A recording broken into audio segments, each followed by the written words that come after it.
इस्तीफा भी दे दिया है, उस पर आप क्या कहें? स्वाभाविक तौर पर है। देखिए, यूजीसी का जो बिल आया हुआ है उससे हमारे सामान्य वर्ग के लोग बहुत दुखी भी हैं, नाराज भी हैं, प्रोटेस्ट भी कर रहे हैं, तमाम आंदोलन भी हो रहे हैं और कई लोगों ने इस्तीफा भी बिल है। यह बिल SC ST OBC के लिए बहुत अच्छी है, ये बहुत बढ़िया है, इससे इनका कल्याण भी होगा। संवैधानिक यह बिल पास हुआ है, लेकिन इसमें अगर ऐसी विषय है उसको उठाओ ना, उसके लिए आप प्रोटेस्ट करिए। जैसे देखिए यूजीसी का मुद्दा है, वो शांत बैठे हैं, वो शांत बैठे हैं।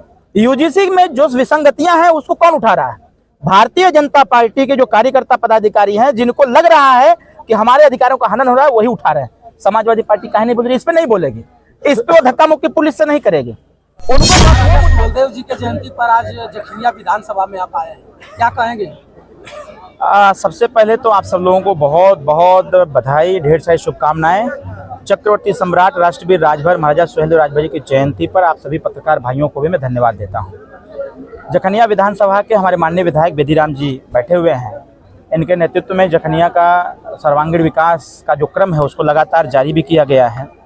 मैं भी जखनिया, हमको लगता है कि पूरा विधानसभा का बीचों बीच मैंने सफ़र किया है और कई जगहों पर महाराजा सुहेलदेव राजभर जी के नाम से बोर्ड भी लगाया गया है और वह बोर्ड यह दर्शाता है कि जो हमारा इतिहासकारों ने लिखने का काम नहीं किया था, कम से कम हमारे माननीय विधायक और तमाम ऐसे माननीय विधायक हैं जिन लोगों ने बोर्ड वगैरह लगा करके यह आने जाने वाले जो लोग हैं उनको यह बताने का काम किया है कि महाराजा सुहेलदेव राजभर जी इस देश के एक ऐसे चक्रवर्ती राजा थे जिन्होंने देश को बचाने का काम किया है।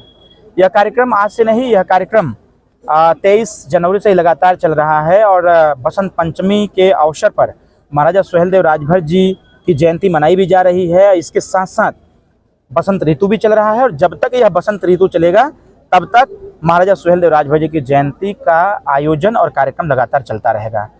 महाराजा सुहेलदेव राजभर जी एक ऐसे योद्धा थे जिन्होंने इस देश को सुरक्षित करने का काम किया, सोमनाथ मंदिर को फिर से बनवाने का काम किया था, भगवान राम की नगरी अयोध्या को सुरक्षित करने का काम किया था, इस देश में लूट रहे माँ बहनों की इज्जत को बचाने का काम किया था, फिर से हिंदुत्व को स्थापित किया था और इसके साथ साथ संस्कृति और सभ्यता को भी स्थापित करने का काम किया था। लेकिन जब इतिहासकारों को इनका इतिहास लिखने का वक्त आया, देश के तमाम राजाओं का इतिहास लिखने का वक्त आया, तो इतिहास के पन्ने में ऐसे महान नायकों का, महान राजाओं का जिक्र नहीं हुआ। इतिहास, जब विद्यालयों में इतिहास पढ़ाया जाता है, उस इतिहास के पन्ने में भी भूल करके भी इतिहास के पन्ने में राजा सुहेलदेव राजभर जी का जिक्र नहीं किया गया। दुर्भाग्य था इस देश की व्यवस्था का, इस देश की सरकार का, कि सरकारों ने अपने राजाओं को प्राथमिकता नहीं दिया। जिन राजाओं ने इस देश को सुरक्षित किया, जिन राजाओं ने इस देश की संस्कृति सभ्यता को बचाने का काम किया, जिन राजाओं ने हिंदुत्व को बचाने का काम किया, जिन राजाओं ने महिलाओं को, बच्चों को, बच्चियों को बचाने का काम किया था, इस देश की पूर्व की सरकारों ने ऐसे राजाओं पर ध्यान न दे करके, बल्कि जिन लोगों ने इस देश को लूटा था उन्हीं लोगों ने इस देश के पठन पाठन प्रणाली में, इतिहास के पन्नों में ऐसे लोगों का जिक्र करने का काम किया जिन लोगों का इस देश से कोई लेना देना नहीं था, उन लोगों को पढ़ाया गया जो लोग इस देश को सदैव लूटने का काम किए, इस देश को सदैव हेय दृष्टि से देखने का काम किया। यूजीसी जो इस समय चर्चा का विषय बना हुआ है, विरोध कर रहे हैं जो सत्ता में बैठे नेता हैं, कई लोगों ने इस्तीफा भी दे दिया है, उस पर आप क्या कहें? स्वाभाविक तौर पर है। देखिए, यूजीसी का जो बिल आया हुआ है उससे हमारे सामान्य वर्ग के लोग बहुत दुखी भी हैं, नाराज भी हैं, प्रोटेस्ट भी कर रहे हैं, तमाम आंदोलन भी हो रहे हैं और कई लोगों ने इस्तीफा भी दिया है। स्वाभाविक तौर पर है, लेकिन यह बिल जिस हिसाब से आया है, जो सबसे निचले पावदान पर वह वर्ग जो सदैव आरक्षण के बल पर हमेशा आगे बढ़ने का प्रयास करता है, ऐसे लोगों की सुनवाई के लिए आया हुआ है। हमारी सरकार ने, भारतीय जनता पार्टी एनडीए सरकार ने यूजीसी को लेकर के जिस प्रकार से SC ST OBC के किसी भी समस्या, चाहे छात्रों की हो चाहे कर्मचारियों की हो, जो सुनने का एक समान अधिकार दिया है, इसमें हमारे जो सामान्य वर्ग के लोग हैं वह चाह रहे हैं कि इसमें हमको भी इंक्लूड किया जाए, जिसको सरकार ने छोड़ दिया है। एक छोटी सी बात है, लेकिन यह छोटी सी बात बहुत बड़ी बात को एक उत्पन्न भी करने का काम करती है। उनकी जो डिमांड है, मेरे हिसाब से यह जो यूजीसी बिल है, यह बिल SC ST OBC के लिए बहुत अच्छी है, ये बहुत बढ़िया है, इससे इनका कल्याण भी होगा। संवैधानिक यह बिल पास हुआ है, लेकिन इसमें अगर ऐसी विसंगतियां हैं तो सरकार को पुनर्विचार करते हुए उनकी भी बात को रखी जाए, उनकी बात को माना जाए। आपकी पार्टी और मैं 100% समर्थन करता हूं। समर्थन इस आधार पर करता हूं कि इसकी जो विसंगतियां हैं उस विसंगतियों को दूर करके इस बिल को लागू किया जाए। पंचायत चुनाव विधानसभा के बाद कुछ लोग बता रहे हैं, कुछ लोग बता रहे हैं कि तैयारी चल रही है, क्या इसका संदेश? ऐसा नहीं, अभी SIR प्रक्रिया खत्म हुई है। अब जिन मतदाताओं का नाम वोटर लिस्ट में नहीं आ पाया था, ऐसे मतदाताओं की सुनवाई भी लगातार चल रही है। 27 फरवरी तक सुनवाई भी हो रही है। उसके बाद जो हमारे अभी फॉर्म 6 भरा जा रहा है, जो नए मतदाता है इस बार जो 18 साल की अवस्था पूरा किए हैं, ऐसे मतदाताओं को वोटर लिस्ट में नाम दर्ज भी किया जा रहा है। लेकिन जो यह त्रिस्तरीय पंचायत चुनाव आगे बढ़ाने की बात जो हो रही है, वो इसी आधार पर, जो मेरा तर्क है, जैसा मैं समझ सकता हूं, हालांकि पब्लिक डोमेन पर बहुत सारी चीजें चल रही है, लेकिन जो मैं समझ रहा हूं कि इस बार का त्रिस्तरीय पंचायत चुनाव जो होगा वह SIR प्रक्रिया संपन्न होने के बाद जो वोटर लिस्ट आएगी उसके आधार पर त्रिस्तरीय पंचायत चुनाव होगा। इसलिए हमको लगता है कि यह चुनाव 1-1.5 महीना हो सकता है आगे टल जाए, लेकिन चुनाव अपने नियत समय पर होगा। 1-1 महीना ही टल सकता है वोटर लिस्ट को लेकर के।